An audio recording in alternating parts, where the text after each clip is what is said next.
The agenda this week asked what needs to change in our understanding of long COVID, quizzed Ontario Liberals on what it will take to win back voters, and sat down with film critic Tom Ernst about his memoir. The agenda's Week in Review begins with the Peel District School Board's plan to fight anti-Black racism and Islamophobia.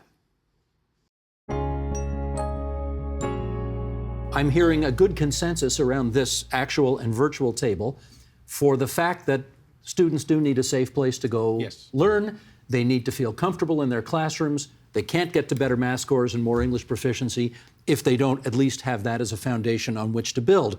So, Asya, let me ask you, are you satisfied that the Peel Board now has an anti-Islamophobia policy that will enable students to be their best selves? Certainly, I think it's a big step. It's a historic step. No other school board in the province has adopted a strategy like this, and perhaps even in the country. But like I said, you know, the community has been behind this for quite some time. You were involved with it, weren't you? Yeah. Trying to get that passed. Yep. NCCM has been actively involved in the consultation process with community as well as the writing of the strategy. The community is, you know, again, really excited, but again, we're also cautiously optimistic. Tell me one or two things in the strategy that you think will make a difference in the daily lives of kids in Peel. So it includes looking at curriculum and looking at how do we create a curriculum that's actually responsive to student needs. It also includes capacity building for senior leaders and staff around how do we address issues related to Islamophobia, and beyond that, how do we actually affirm our students? How do we affirm Muslim identities and what that means? Because we know Islamophobia doesn't impact students the same way. It intersects with a number of different forms of oppression as well. David, can I get you on that? Do you think the curriculum needs to change in particular ways that would make your kids feel more comfortable in their classrooms? 100%, right? We need to review the materials, maybe take away a bit of the Eurocentric approach, and start embedding diverse experiences in the learning materials. Like, it's not just math that's affected by all of the troubles of Islamophobia, anti-Black racism. It's students' sense of belonging, it's inclusion, and it's safety, right? And so I think when we start with the curriculum, we look at representation, we look at how students are treated, how they're being disciplined, right? How they're being excluded sometimes, suspended, excluded, and expelled at disproportionate rates. Once we start addressing those things, we'll have kids that perhaps love being in school and develop a lifelong love for their learning. Jamil, let me put that to you. Do you think, given the unique makeup of the student body and the Peel Board, does there need to be a change in curriculum? Look, if people have ideas on how to better engage students, how to adapt a curriculum to be more relevant to their day-to-day life, their cultural experiences in this country, I think those are all very important. The only thing that I would say is, you know, there's a lot of perhaps being used in the conversation around these things, where we sort of assume that addressing some of these things will lead to some trickle-down benefits in academic performance. You know, there is a lot of research on this, and a lot of it shows that the way that we do instruction around things like math, reading, writing makes a difference. The ratio between teachers and students makes a big difference. There are a lot of things that are about the instruction and delivery of education services that are colorblind, but do make a difference in whether kids of any background would be able to be supported appropriately and learn.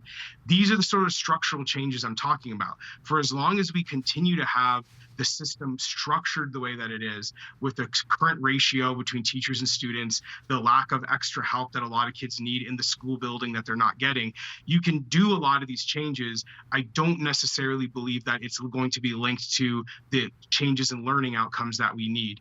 And frankly, as long as we continue to allow the Ministry of Education and other policymakers to have us focus on an assumed trickle-down benefit to academics, as opposed to asking for direct and specific policies that will address the academic concerns that parents and communities have, then I think that we're basically allowing for, you know, people in power to kind of get away with not making the changes that I think we know they can make and should make. I should get the chair of the Peel Board to respond to that. Yeah, definitely. I personally believe that if we're going to make a difference, we can't put a Band-Aid and what is there. We need to change that. And the changes that we need to see in the curriculum itself, because students learn differently. I believe every child can learn.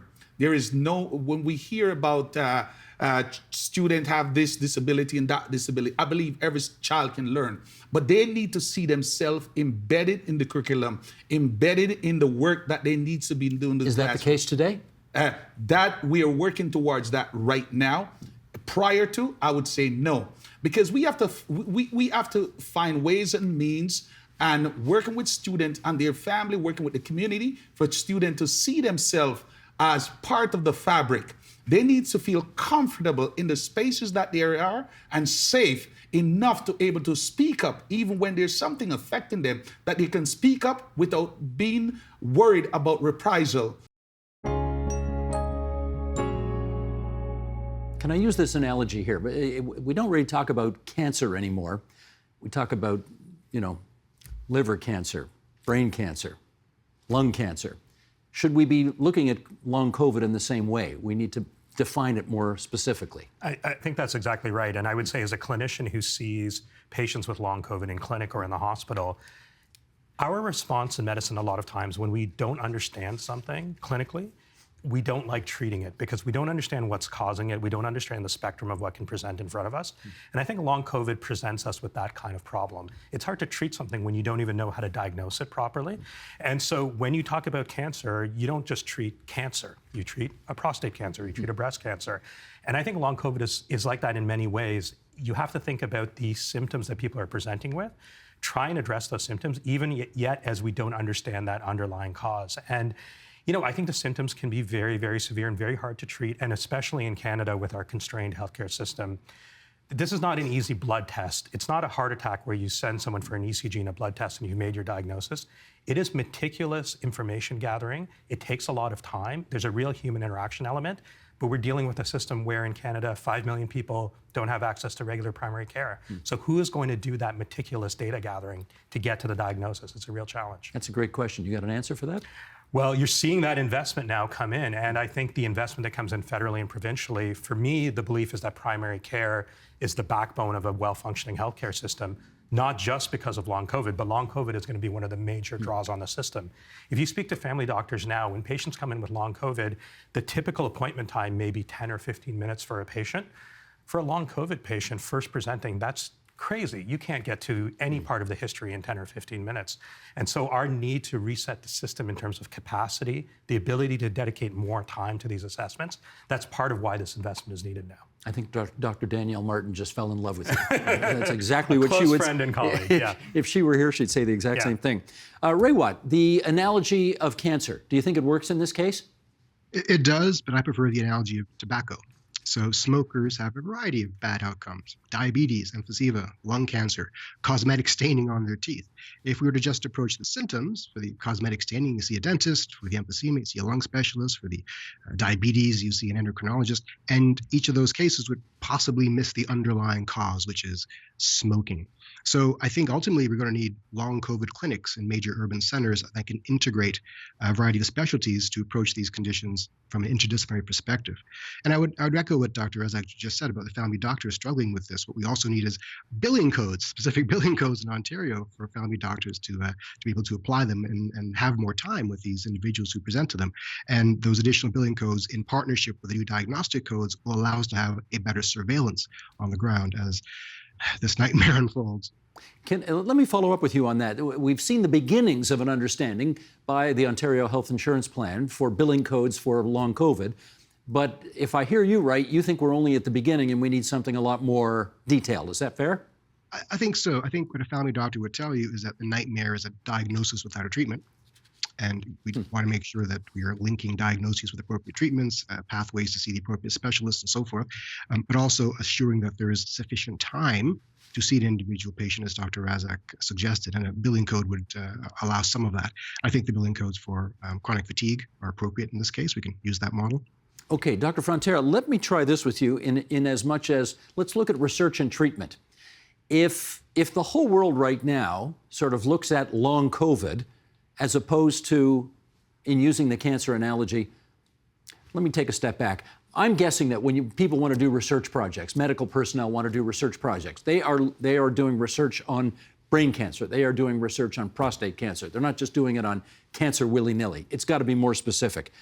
Does referring to this as long COVID impede your efforts to actually make progress on that front?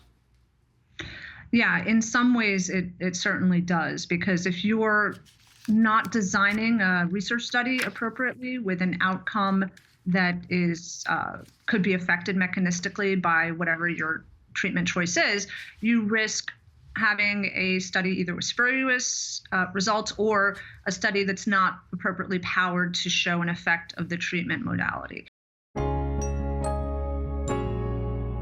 Does an Ontario Liberal today, does it mean the same thing as it did when you were Deputy Premier and Finance Minister?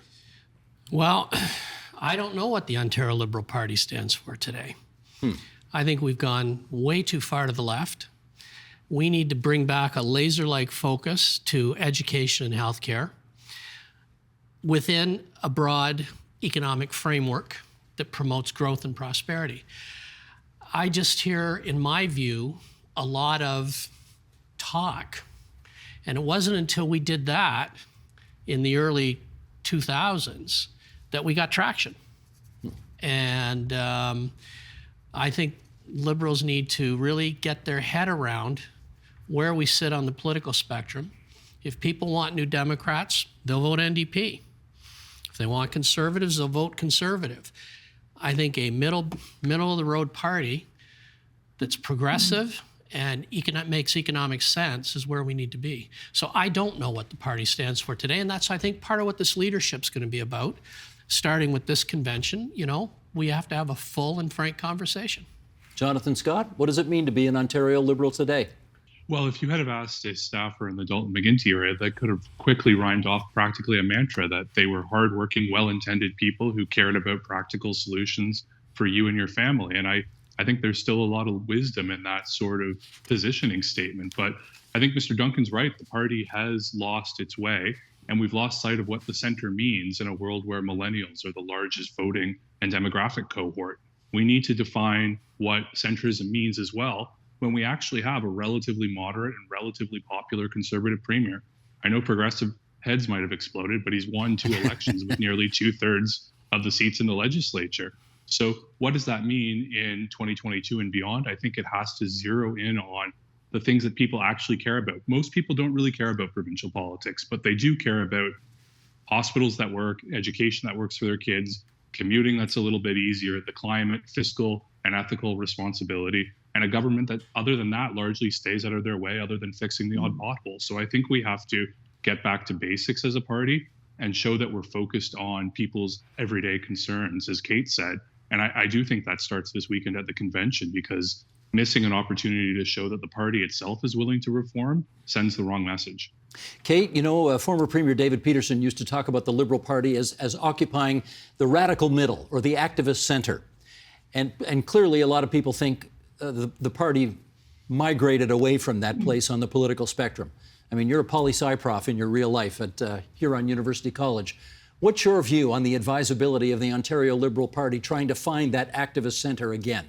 I think there's a lot of wisdom in that, but I mean, I will say this is less as a political scientist and more on someone who stood on, thousands and thousands of doorsteps. For most people, they see us somewhere between the Conservatives and the NDP, and certainly we occupy that middle ground. But I tend to think that most people do not think in terms of a nice, neat ideological line. Instead, they're very focused on whatever matters most to them at that moment in time. Their kid's school, their dad being able to get in and get a hip replacement, protecting their planet for their grandchildren. I think we should focus a lot less on sort of some political landscape and where we strategically position, and a lot more on going back and taking a look at our province. A lot has happened in the last few years. People have very significant needs. So what are the opportunities for us to understand those needs and really champion big ideas that people can see will help them? How old were you when the abuse at the hands of your father started? I don't really recall. I've been going by the age of 8 because that's how I could sort of mathematically figure things out, what was going on in the world and what was going on with me. So it could have happened anywhere between 8 and 11, where it started. There are some events I definitely know that it was going on, and one of them was the moon landing. So that is one way, and I was 11 at that time. So that was one way I could sort of chart this, and I knew it happened a few years before that. So I came up with the number 8. At what point did you realize that what was going on with your father was not good? Right away. Right away. From the moment he began, and incidentally, in calling him my father is absolutely accurate, but I have a reluctance to do that. I tend to tell people I grew up without a father. It's not true, but it's just how I feel. I think a father is something you earn, and you're a father. I'm a father. So I refer to him as Claire. And I might have even referred to him as the father in the book, but it's something I'm reluctant to do. So to answer your question, I knew it was wrong right away. I knew it was wrong because it felt like playground stuff that you just don't do or let grown-ups know, like, you know, whatever you do at that age. It felt like a dirty joke that I didn't want to hear. And the idea that we had to keep this secret just was the final nail that went, this isn't right. Yet at the same time, he was representing my father. He was in that role. And so that was confusing because how could a father do something that shouldn't be done? That's, I mean, one of the many ultimate questions you have to ask during the course of your life and in your book. How does a father whose job it is to protect his family end up doing this to one of his children? Did you ever come to a satisfactory conclusion on that question? No, and the opportunity to do that may have been there, but I was young too when I was coming to terms with this and wasn't willing to let him off the hook. There is a moment when he does make an appeal and does admit that he wasn't, as he says, not much of a father. That comes later, though. It comes much later, and I wasn't ready for that. I was pretending. I used to pray every day, back in the days when I would do that, that no one ever found out. I lived in absolute fear that that kid would one day write a book. And yet you told somebody. You eventually one day at a restaurant sat down and blurted it out. To my sister. To your sister. Who is one of the most caring, loving women I know, and I feel like if it wasn't for her and her husband, I would be in a much worse place. How old were you when you did that? Told my sister? Yeah. 19. Why did you do it? You'd kept a secret for more than a decade. God knows. You know what? I don't know what motivates me sometimes to do these things. I wasn't in a place that I was telling people. I guess there was just some warmth and connection between my sister and I, something that really made me want to let her know. And I think I underestimated the power of what I was saying, and the shock that it sort of it hit her with. But I did, and I'm glad she's the first person I told. That's just some of what we covered this week. You can find more, including the full conversations, on our website, tvo.org, our YouTube channel at youtube.com/theagenda, or our Twitter feed, twitter.com/theagenda. The Agenda with Steve Paikin is made possible through generous philanthropic contributions from viewers like you. Thank you for supporting TVO's journalism.